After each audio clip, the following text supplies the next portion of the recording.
Hello everyone, welcome to Reliable. I am C.S. Sharma, Head of Department Physics, and I am here to present the analysis of JEE Main 2021 February attempt, and it was day 1 and morning session. So we are going to discuss about the first paper of first day. इस paper की खास बातें क्या थी अगर मैं आपको nutshell में बताऊं तो सबसे पहली बात तो ये बच्चों की ये जो ट्रेडिशनल जेई मेन का टेस्ट पेपर होता है ऑलमोस्ट उसी लाइन में पेपर था. But if I compare this paper with the test papers of previous years JEE Main test papers, September attempt, January attempt, so इस बार वाला जो पेपर था ध्यान से सुनिएगा थोड़ा सा इजियर साइड पे था. इजियर साइड पे होने के कई सारे कारण हो सकते हैं. हो सकता है एनटीए को लगा हो कि बच्चों की तैयारी जो है वो एडेक्वेट नहीं है, या स्कूल बच्चे नहीं जा पाए, कोचिंग इंस्टीट्यूट्स नहीं जा पाए, तो थोड़े क्वेश्चंस ट्रिवियल, इनफैक्ट 4 से 5 क्वेश्चंस तो ऐसे थे जिनको आप देखते ही आंसर दे सकते हो. जैसे मैं छोटा सा एग्जांपल लेता हूँ. एक क्वेश्चन था कि फोकल लेंथ और radius of curvature of mirror में क्या रिलेशन होता है. तो सब जानते हैं focal length is r/2. Such a trivial question. ऐसे बहुत सारे ट्रिवियल क्वेश्चंस उसके अंदर थे. तो थोड़ा इजियर साइड पे पेपर था. And if you talk about coverage of topics, तो कवरेज में थोड़ा सा मुझे लगा I am not that much satisfied with the coverage. बहुत सारे चैप्टर्स ऐसे थे जो मिसिंग है. कुछ ऐसे ट्रेडिशनल टॉपिक्स थे जिन पे बहुत क्वेश्चन आया करते थे. जैसे लास्ट ईयर के जो जेई मेन के पेपर्स थे उसमें करंट के अंदर कलर कोड पे बहुत क्वेश्चन पूछे. इस बार कलर कोड पे क्वेश्चन नहीं था. इस पेपर में तो एटलीस्ट नहीं था. हीट एंड थर्मोडायनेमिक्स में सेकंड लॉ ऑफ थर्मोडायनेमिक्स पे क्वेश्चन आते रहते हैं. इसमें क्वेश्चन नहीं था. एरर इन मेजरमेंट, एरर पे क्वेश्चंस हमेशा पूछे जाते हैं, बट यहाँ मुझे एरर पे कोई खास ऐसा कोई क्वेश्चन नजर नहीं आया. यूनिट एंड डायमेंशन पे जरूर क्वेश्चन था. उसी तरह से कुछ मेजर टॉपिक्स जैसे कि मैग्नेटिक फील्ड एक बड़ा टॉपिक होता है, हमेशा उस पर क्वेश्चंस आते हैं. कोई क्वेश्चन उसके ऊपर नहीं था.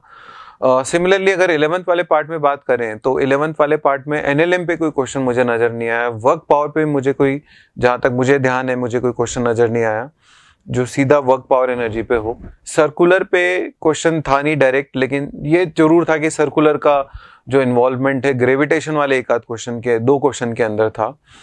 फ्लूइड पे कोई क्वेश्चन नहीं है. सरफेस टेंशन पे कोई क्वेश्चन नहीं दिखा मुझे.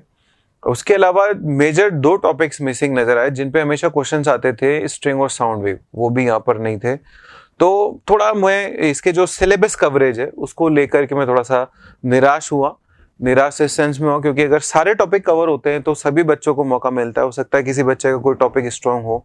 कहीं कहीं इन्होंने वेटेज बहुत ज्यादा कर दिया, जैसे ग्रेविटेशन में बहुत ज्यादा वेटेज कर दिया, हीट में ज्यादा क्वेश्चंस थे. इसके बजाय ये डिस्ट्रीब्यूटेड होता तो हो सकता है बच्चों को फायदा मिलता.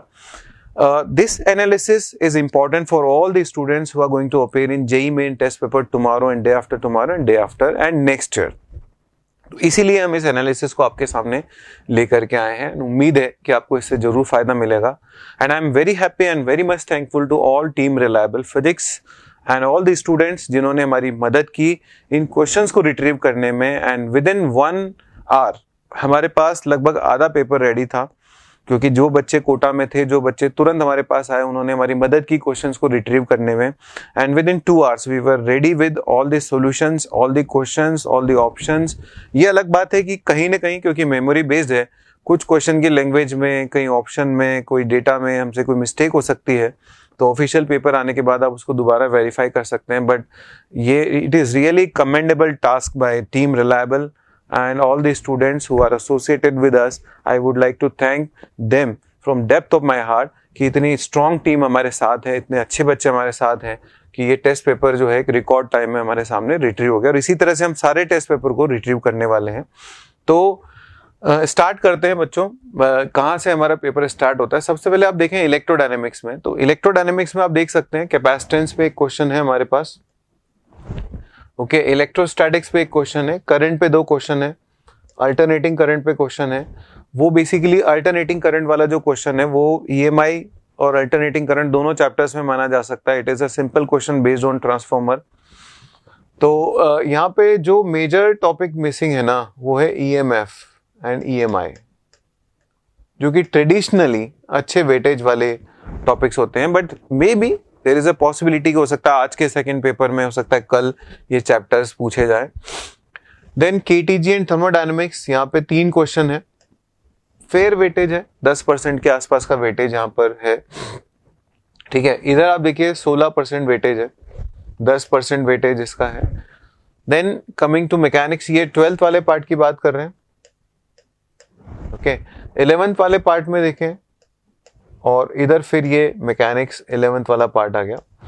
रेक्टिलिनियर मोशन से एक क्वेश्चन है, प्रोजेक्टाइल और रिलेटिव से कोई क्वेश्चन नहीं है। फ्रिक्शन से 2 क्वेश्चन हैं, दोनों क्वेश्चन बहुत आसान है। इसका डिस्ट्रीब्यूशन अच्छा होता अगर एक क्वेश्चन एनएलएम से पूछा जाता, एनएलएम मिसिंग है। ठीक है, वर्क पावर एनर्जी मिसिंग है। सेंटर मास का क्वेश्चन जरूर था लेकिन बहुत ही आसान क्वेश्चन था, तो डिस्ट्रीब्यूशन है लेकिन थोड़ा सा और बेटर किया जा सकता था। इलास्टिसिटी का क्वेश्चन है जो थोड़ा सा टफ कैटेगरी का क्वेश्चन है। यूएनडी 11th part. Static and dynamics of fluid, fluid पे क्वेश्चन था, पास्कल्स लॉ पे, हाँ वो मैं मिस कर गया। पास्कल्स लॉ पे क्वेश्चन था लेकिन सरफेस टेंशन से नहीं था। एटॉमिक फिजिक्स से 2 क्वेश्चन है, दोनों इजी क्वेश्चन थे। सेमीकंडक्टर से 3 क्वेश्चन थे, अच्छा वेटेज है। इलेक्ट्रोमैग्नेटिक वेव से 1 क्वेश्चन था, प्रिंसिपल ऑफ कम्युनिकेशन से 1 क्वेश्चन था।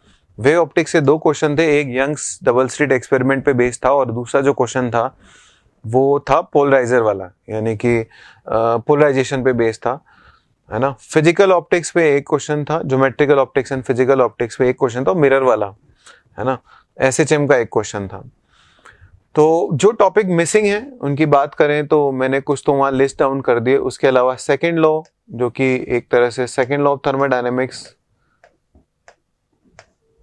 नहीं आया यहाँ पे। मैग्नेटिक प्रॉपर्टीज पे कोई क्वेश्चन नहीं था। Screw gauge, vernier caliper,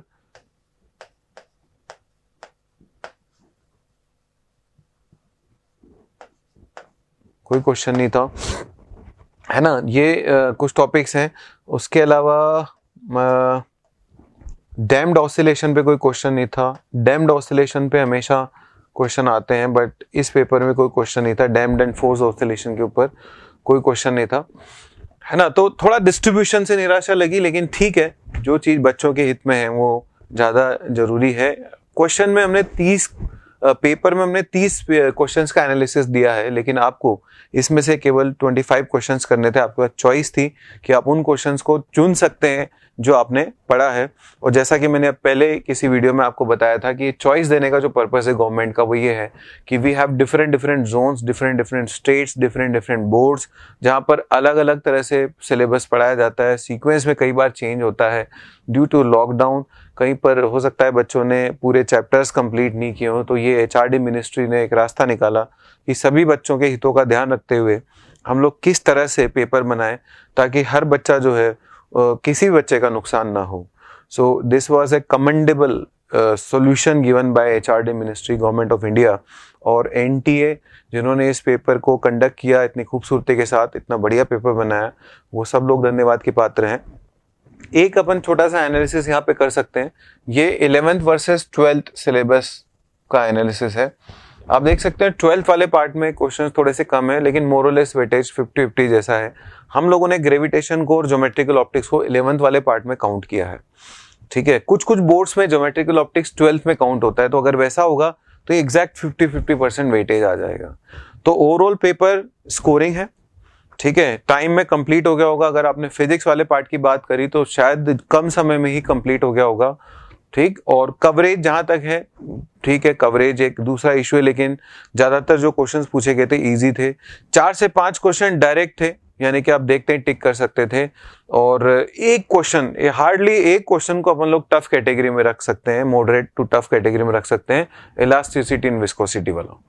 Okay, so I wish good luck to all of you for your JEE mains results, है ना। जिन बच्चों ने भी आज एग्जाम दिया उनके लिए, और जो बच्चे आगे आने वाले दिनों में एग्जाम देने वाले हैं उनके लिए गुड लक कि उनका पेपर अच्छा हो। और उसके बाद JEE एडवांस के लिए आप सभी को बहुत सारी शुभकामनाएं पहले से ही। आप सब बहुत अच्छा करें, खूब आगे बढ़ें, अपने देश का, अपने समाज का, अपने माँ बाप का, सबका नाम रोशन करें और कुछ ऐसा करके जाएं जिससे हम सब आपके ऊपर फख्र महसूस कर सकें। Thank you. Welcome to Reliable once again.